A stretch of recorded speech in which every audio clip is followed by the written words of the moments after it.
So I'm in Glasgow today, we're in Buchanan Street and I'm here with Ben. How's it going, Ben? Alright, mate? Good, all good. We're going to conduct some interviews with people. Well, we've just discovered this wee model, and it's a model of Glasgow city centre. I don't know if anybody can see that it's on a perfectly flat fucking table. Where is the curvature? You would think they would add in the curvature for that length of city, but it's not there. So, we're in Buchanan Street today. There's loads of people here, so we'll see if we can get any of them to have a wee conversation with us. So this, even people have become a commodity of their parts.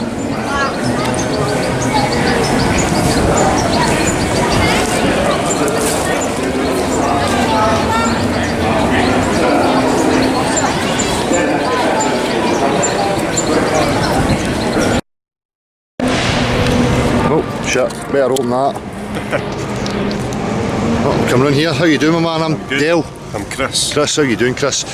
Well, it is, Chris. I've got a wee YouTube channel and I just ask kind of things about the world we're living in and stuff like that. Can I ask you right off the bat, do you trust government?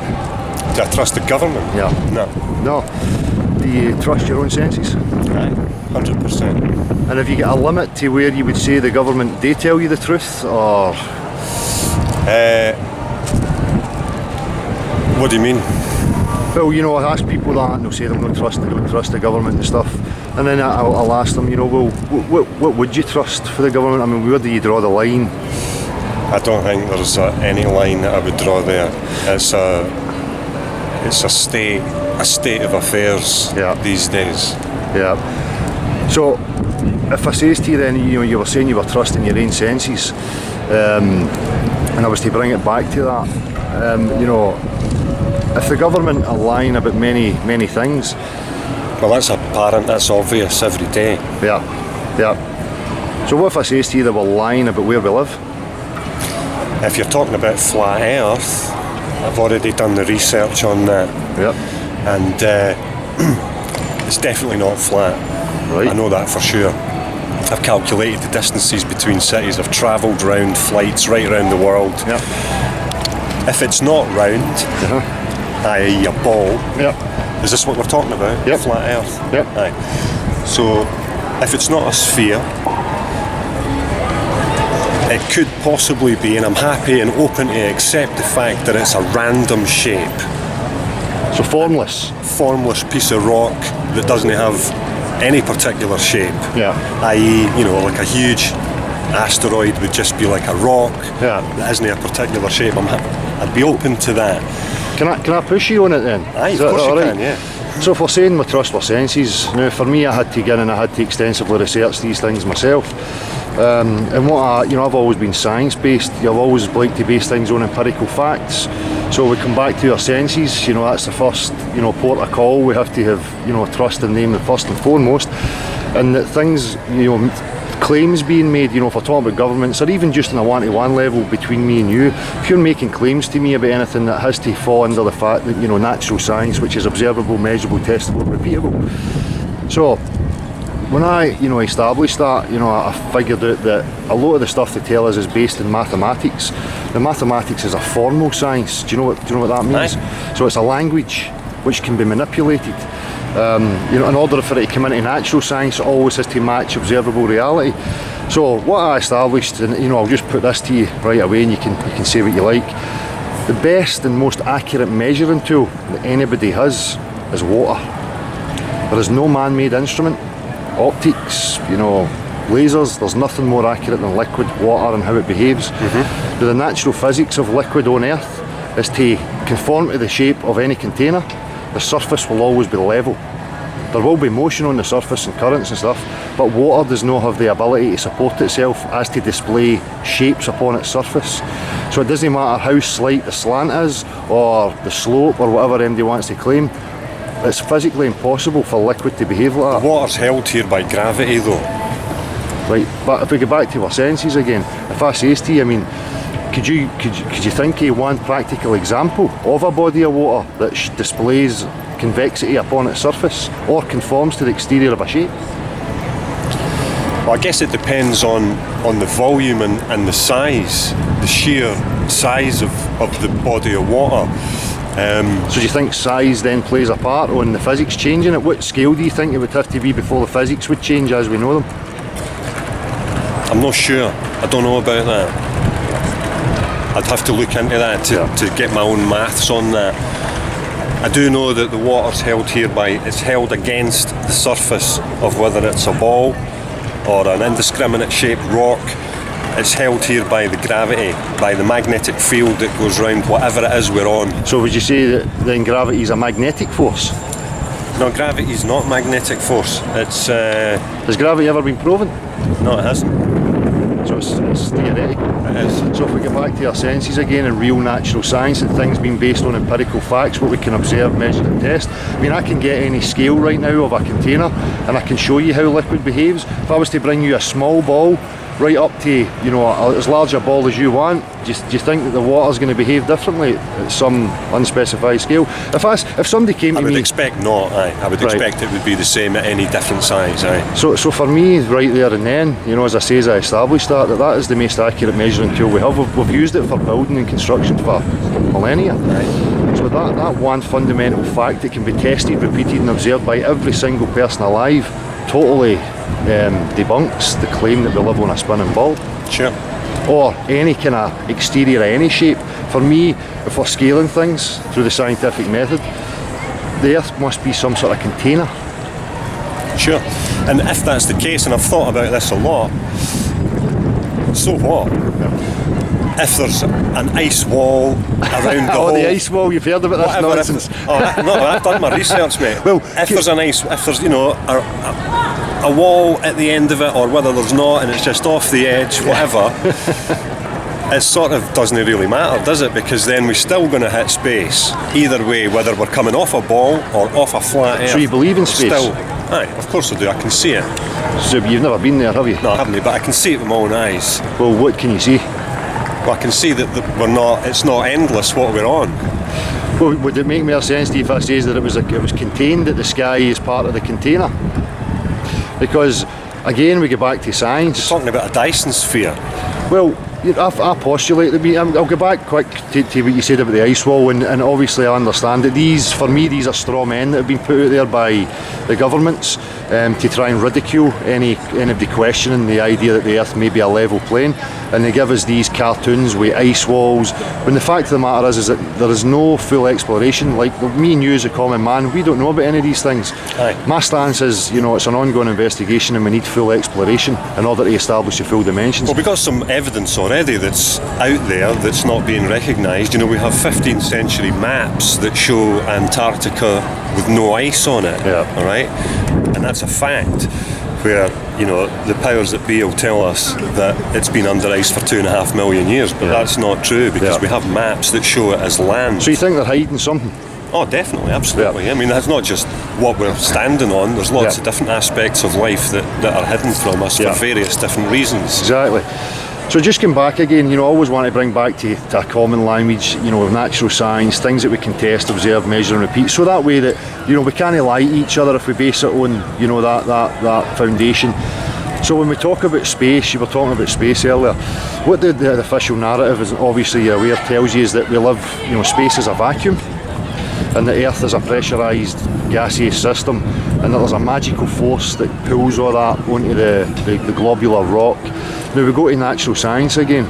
Two opposing pressure systems, like a neutral system, like a vacuum with nothing in it, and a gaseous pressure system. In order for them to be side by side to each other, there has to be a solid barrier between the two of them, or else you have a thing called equilibrium. Do you agree with that? Aye. So again, just going to claims, space is a vacuum, Earth's a positive pressure system, it slowly but surely tapers off into this vacuum of space. Not anywhere on Earth can we recreate or test and observe that. All observations and tests shows that it has to have a solid barrier between them. So when you were saying about, you know, the Earth maybe being encased, I ponder that we are inside a sphere and that we're on a level plane within the centre of the sphere. I mean, it's a postulation I could, or a hypothesis I could go with that is just as much it's just as valid as well, exactly. anything else, So you know, I hear this from people, and you know, they know there's a question, they don't trust the government, but yet they'll still try and back up space and outer space and space travel. And I'll say to them, you know, you've never experienced that yourself. So this is what I'm saying about where's the line on what you trust. I mean, for me, the majority of people are influenced by what they see in the TV, that being videos and images. I mean, I take it that's where you would base your understanding of space and space travel. So, but you believe in space? Well, I do. I just maybe have queries about what's actually going on there. I do believe in space, I do. Do you think it's a vacuum? I would assume it is. So again, you know, in order for that to exist, there must be some sort of barrier between the vacuum and our gaseous atmosphere. I don't know about that. I'm not really that technical. I don't know about that. I would have to again look into that really technically, and I haven't. What I do know is that, you know, the pictures that we see online or on the television that NASA give us are definitely manipulated. I know that for a fact. Yeah. And then if you look at the history of NASA, it's talking about Werner von Braun. Yeah. So we're looking at you know, the Nazis. Yeah. And you know, if you get into that hornet's nest, there's all sort of misinformation and disinformation pumped to us.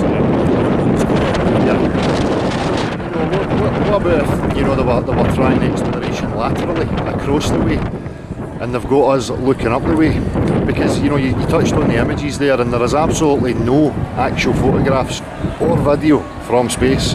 Other images are composites. They tell you this on their sites, like NASA. They'll tell you it's a composite. Yeah. So now when you've got opened eyes, you go back and you look, and I look at these images and they're cartoons. Well, the photographs from the moon, you know, are questionable. Do you believe they went there? Well, I would love to think that we did, but the 1960s? I sort of doubt it, because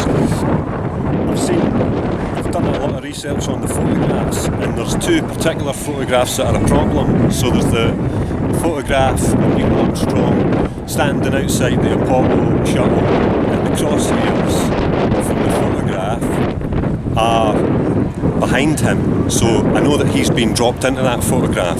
That's 100%. Well, there's so many anomalies with the moon stuff. Whether that photograph was real or not, that photograph has been manipulated for whatever reason. There's another photograph where the two astronauts are walking down a cliff face, and that same cliff face is in another photograph from the next day, but it's 1,000 kilometres away from where they were. There's no possible way they could have shot that the way that they did. So that's all questionable to me. I don't know about that. For me, again, you know, the moon stuff, you always ask people that, but for me it's utter nonsense. 1960s technology, you know, less computing power than, you know, a calculator. You know, signals clear as day. But the other huge problem with it is, again, as I say, they're claiming a vacuum next to a positive pressure system.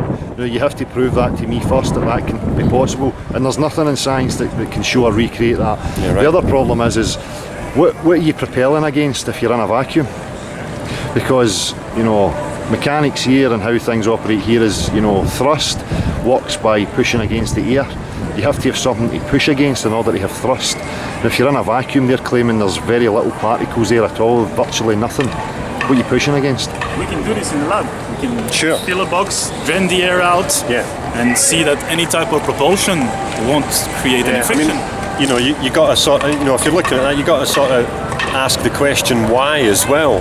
Why would you cover that up? Why would you tell a story to put people off the track?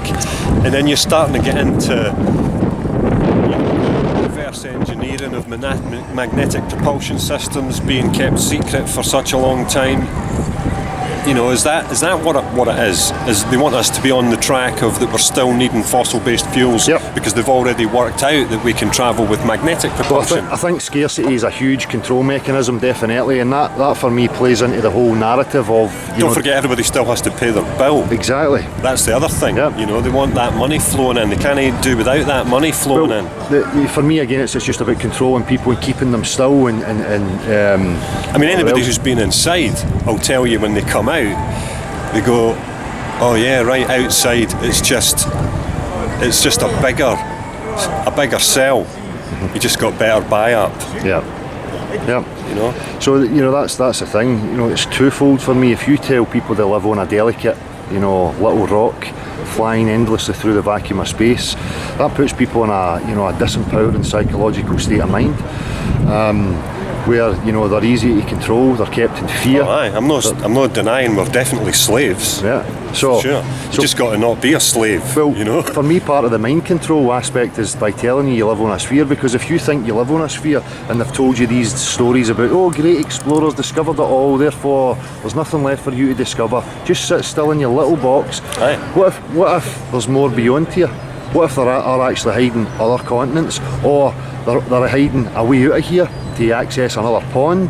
I mean, these are possibilities for me that seem a lot more feasible than, let's go to outer space and trillions of miles away and, it's so far away. Aye. For me, that's a distraction to what is going on laterally across the way.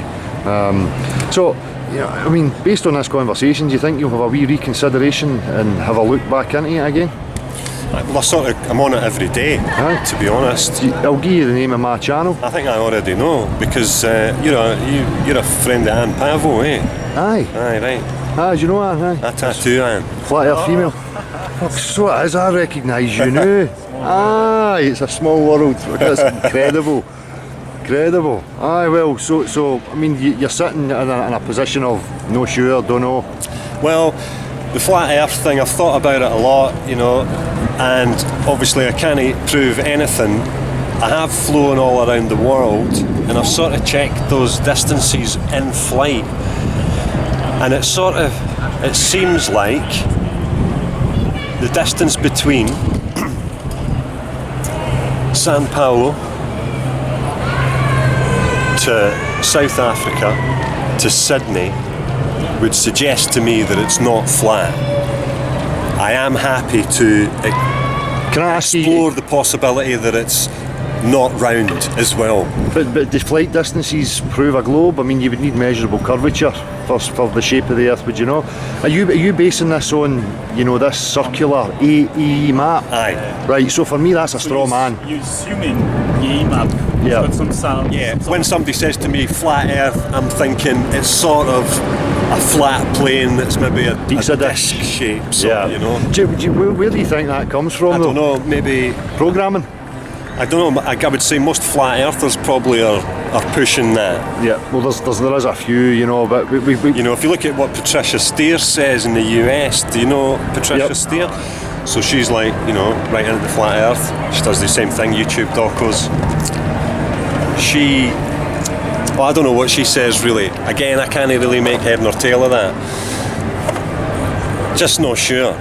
yeah. Not sure. Well, I'm more concerned. I'm not concerned what shape it is. What I'm more concerned with is maybe raising enough challenge the bodies of people that might be involved in covering it up. Yeah. That's more what I'm that's interested what I'm in. interested in as well. That's why I try and bring awareness, because my whole stance is, look, I know that it's not what they're telling me. Don't forget those people. They run the world. They got all the money. Mm-hmm. They're running the governments. They're running the military. So you get to a certain point where you're just going to get two in the chest. Yeah. Do you know? Yep.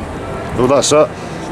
But for me, the people have the power if people are in awareness here. Well, if everybody stood up today and discussed what we've just discussed, it could all be fixed by tomorrow. Absolutely. Lunchtime. Yep. Because it's millions of Yep. people. Yeah. Yeah. But everybody's on their smartphones, everybody's going home to their wee box and watching that wee box and their packet pizza, Yeah. and they don't want to give that up. No. Well, that's a delusion, and that's what I say. For me, people have been sold delusions and they're quite happy and they're invested in the delusions. But for me, it all comes down to the foundation. If we have a false psychological foundation, believing that you're insignificant, flying on a wee ball endlessly through space, that's a psychological state of dog eat dog. Yeah. Fuck you, I'm going to take what I can for myself, because there's no meaning to any of this. And as you say, for me, if we had this conversation and we sorted this out and established exactly what it was, things would change really quickly. Yeah, well, immediately I know that right now we could have free power.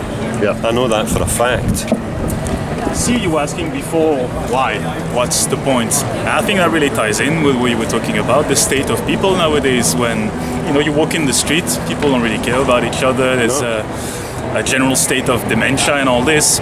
And have you read 1984? Yeah. George Orwell. It's just one book out of many. Yeah. But they'll tell you exactly what's the first thing to do if you're a totalitarian regime.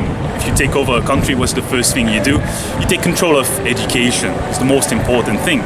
And it's been a long time in civilized countries that our education system is run by the government. Yeah. And you say, the first question was, would you trust the government? Well, I have 3 children in school right now, and I know that all my children are taught at school is how to conform Yeah. What do you think? to society. So I have to have additional education. All my children are all, they're all before 18. They're all pre-18. So they're just taking what they get fed at school. But they now know that that's not what they got to do. They now know I've taught them to educate themselves and educated them in lots of the things we've spoken about just now, so that they have at least a first and basic understanding of things might not be what they seem. Yeah. And I think that's important as well, because it's the children that are coming next. They're the next generation. They're the ones, I doubt anybody my age is going to be able to do anything about it. It's the kids that are the next generation that are going to have to start. And that's a great point, because for me that's part of my journey and my experience as well. We're talking about governments and manipulation, and for me the removal of the liberal arts from mainstream education has played a huge role in that.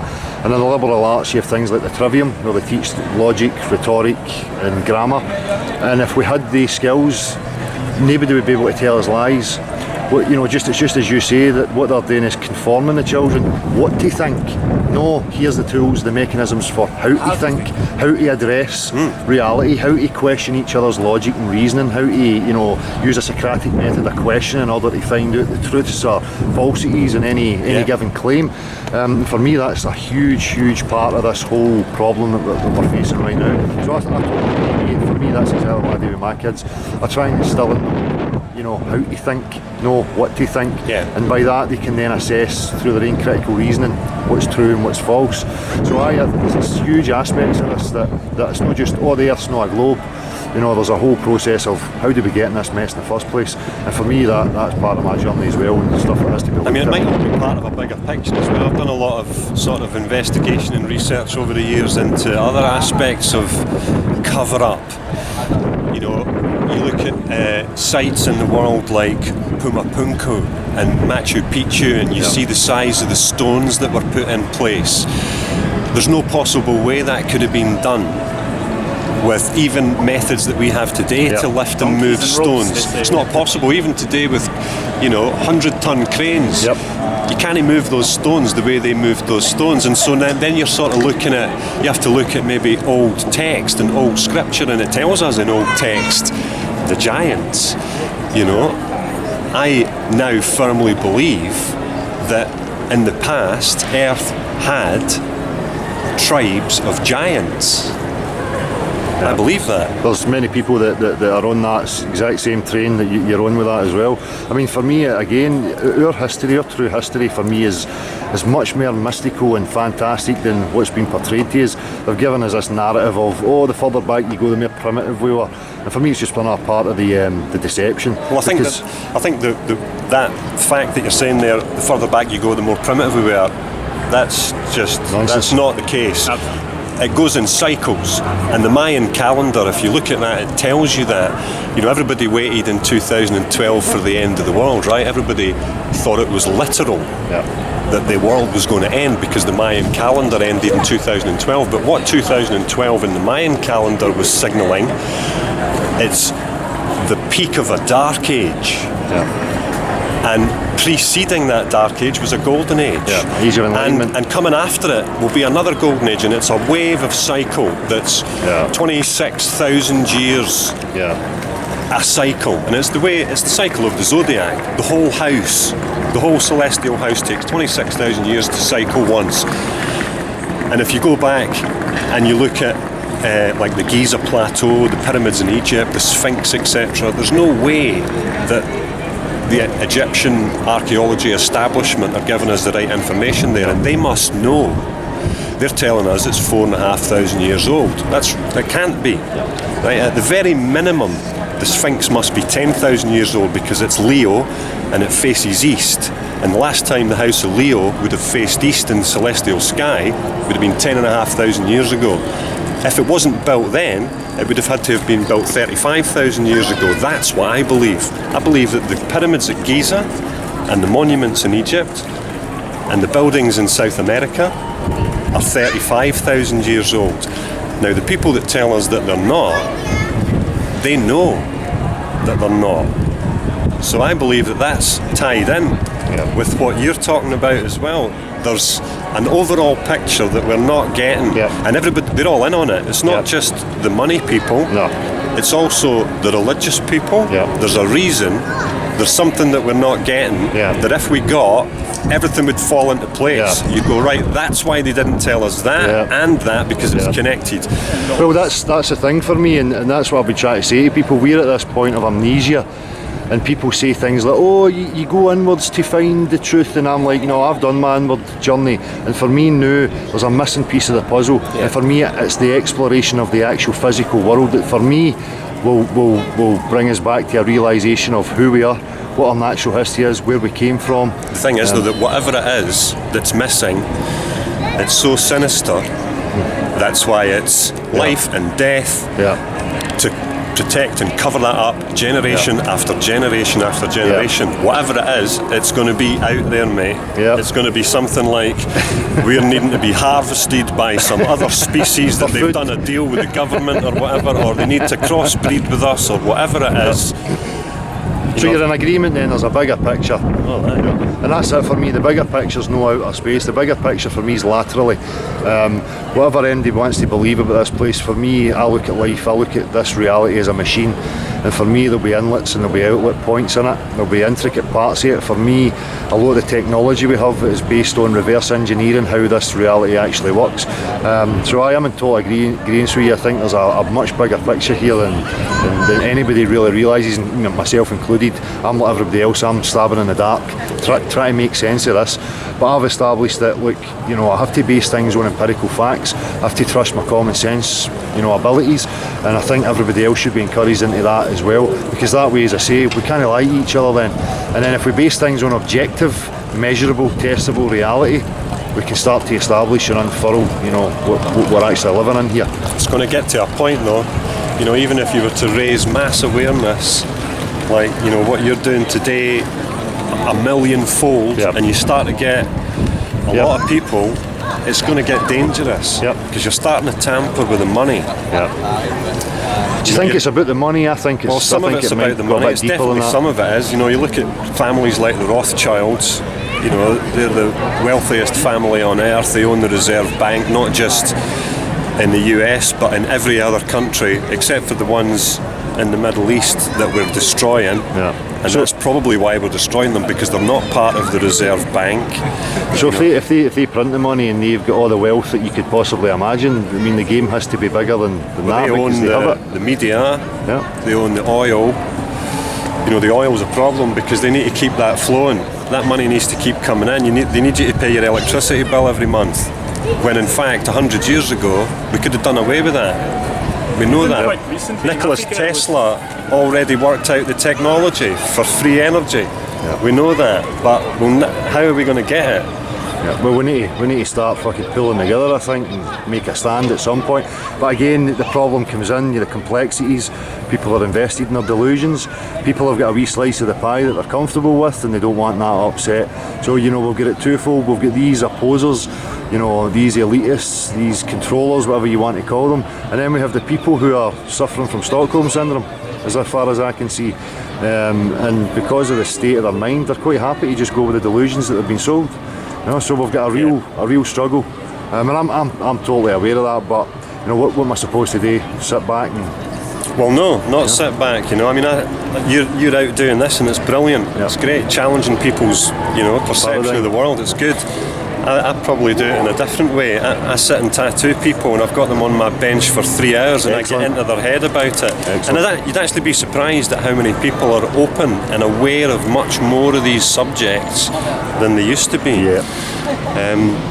Is it because you're in a kind of intimate relationship when you're tattooing with them? Maybe that's why they open up a bit more? You know, they're And you've open got a to needle. talk to me. You've got a needle, you could talk them if you want. You know, I always start to slip in bits and pieces at the end of the conversation and try and steer them to a lot of the subjects we've just talked about on a daily basis. But, you know, I would love to be able to, well, you know, I'm the kind of person who would challenge it with every fibre in my being to the point where it would get dangerous. Yeah, I'm the same. But I'm not going to stand up on my own, because you need a lot of people. Exactly. Like I say, if you had everybody, it's done by tomorrow lunchtime. Yeah. See, that's the beauty of this, and that's part of my journey. It's like trying to steer people away from the pointing the finger, you know, and trying to take anything away from anybody. For me, if we stick to this subject, for me it's enough to cause enough rumblings, because you're no pointing the finger at anybody. This is about objective reality. It's about science, you know, and the measurement and testing of the natural world. No pointing at the Rothschilds, no pointing about any of these. You know, that for me it would be enough. If you could get that to enough people, it would cause enough rumblings for people to stand up and say, look, what the fuck's going on here? But that's just the angle I'm coming at, and there's many people out there that are coming from so many different angles. And as you say, you know, 15, 20 years ago when I was getting involved in these types of things, you couldn't speak to anybody. No. Nowadays, I could stop the majority of people here and they would have heard of conspiracy, or 9/11 was an inside job, or, you know, the banking system. You know, it seems to me that it's creeping in, you know, and I just hope that it continues, and, you know, show people this lie. And if you can show them that the fundamentals, the foundation is a false one, then for me that's it. It tears apart every other lie as well. Yeah, you know?